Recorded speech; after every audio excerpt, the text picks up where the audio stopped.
Same color shirt. Look, we're live. Hey, Adam. Hello. Happy Friday. Happy Friday, Paul. Happy Friday to you too, as well. Also, what's going on? What's going on today? Do you have anything fun or interesting to share before we get rolling here? Before we get rolling, newsflash: it's the last day of July in the year 2020. Do you remember when we did the quarantine version about 2 months ago, and it was like, I don't even know if we should call this a quarantine anymore. No, I don't remember that. Remember those glory days? Glory days, perhaps When we used to this think all is going to be a memory. I think this is just going to go away. Well, here we are. Well, we got one comment already that it's definitely worth sharing because Pat Hilton is a smart guy. So I fully get behind this comment. It's worth sharing. Exactly. Thank you, Pat. Thanks, for Pat. speaking truth. So, Adam, if it's Friday, what are we doing here? We're going to hopefully share, and folks are going to learn a little, including us, perhaps, along the way.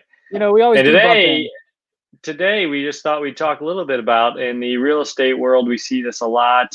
You see it in contract law generally, is promissory notes and cognovit notes, cognovit language that goes into some of these promissory notes. Right. What can you tell them about it, Paul? So which one do you want to start with first? It's up to you. Talker's choice, as they say. So let's talk about the personal guarantee. So personal guarantee is just like the name says. You, as a person, are guaranteeing something. So if you are in real estate or in any business where a legal entity is an owner, that legal entity is the one that bears the brunt on any liability. If you set it up well and you have a couple wizard brother lawyers that can help you.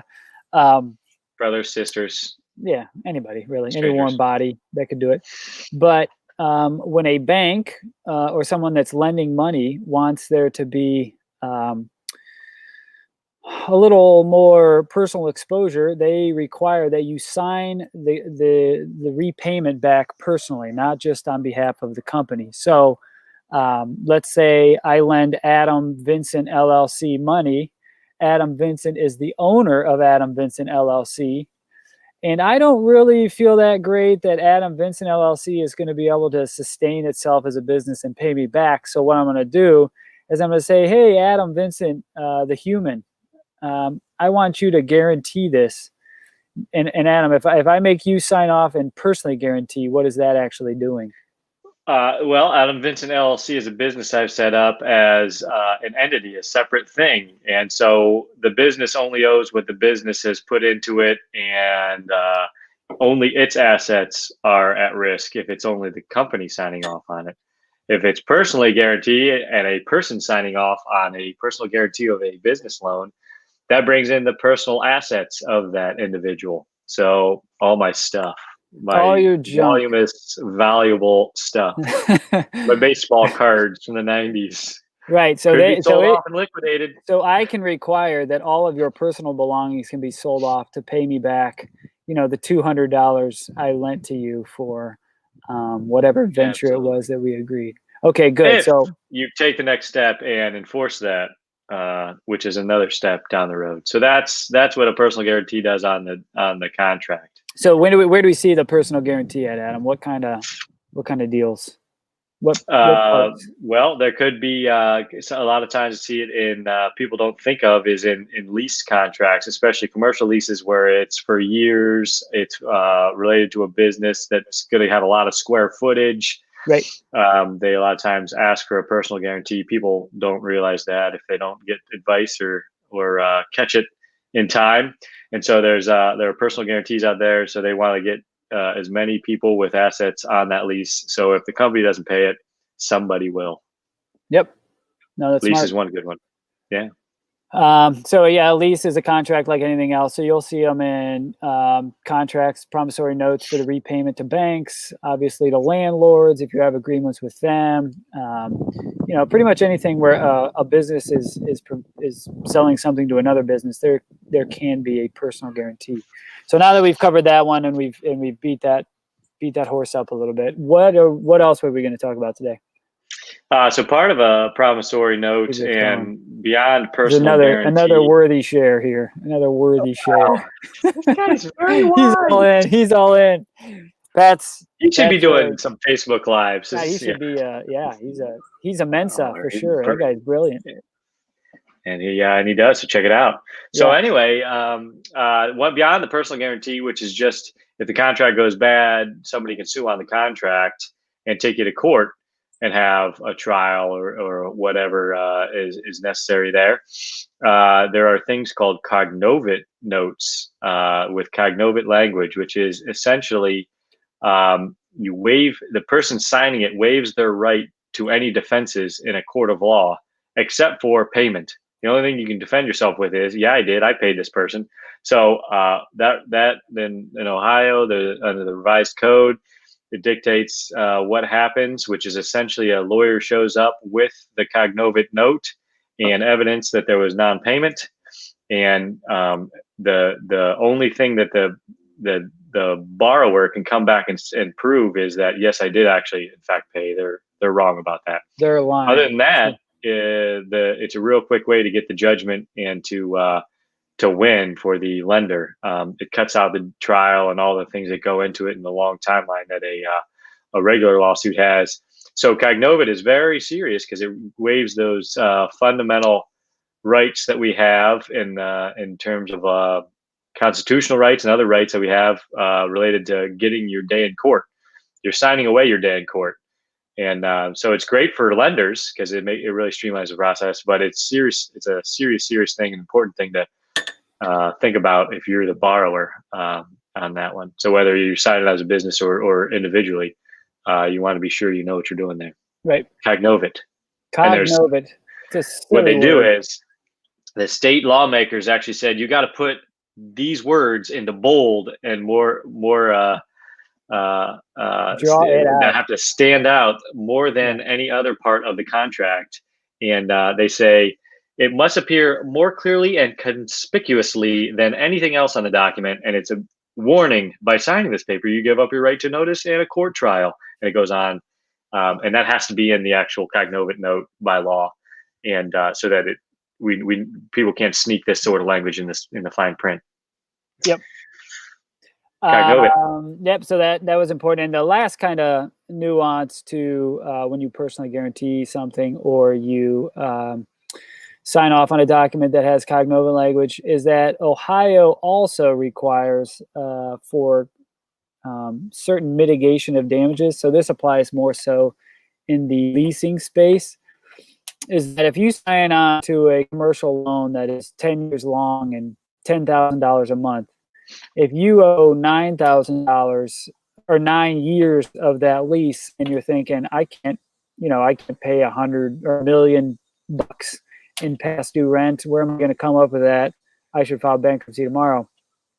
Ohio law provides that landlord is actually obligated to do its best to respot so you're not on the hook for all 10 years, because courts don't like folks double dipping, taking advantage of a situation. So they say, hey, landlord, rather than just sticking it to Paul, who owes you 9 years on a 10-year lease, you're going to try to rent this place. And then Paul really only owes you the difference between what it took for you to refill the spot and what his obligation was. So if they refilled the spot a couple months in, then I really only owe for a couple months instead of the 10 years. So if you know anybody, especially in this economy, that is thinking about dumping or getting out of a business, hey, look, it's Reed.